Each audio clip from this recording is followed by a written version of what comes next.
večer ke konci chýlí.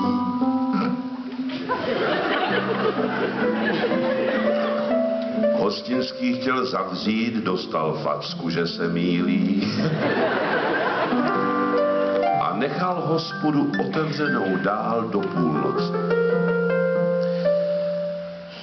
Těm lidem, co v té hospodě zůstali, už nebylo pomoci. Ti lidé všichni do jednoho byli na kaši. No, přesně tak. Na kaši byli, na vaši na kaši a naše kakaši.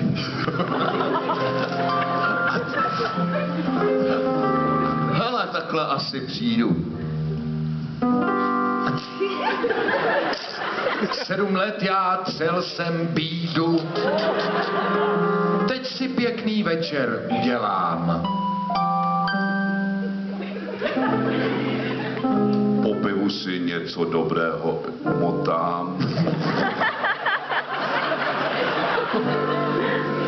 A pak poprosím kamaráda o oheň. O oheň. O sirky. O zapach. Tak co poprosíš?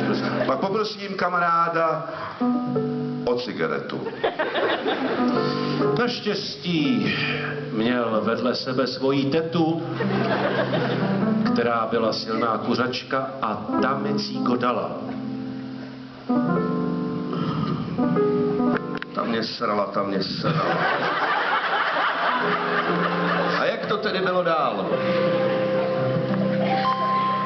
No byl tam hostů plný sál, když dveře najednou rozlétly se.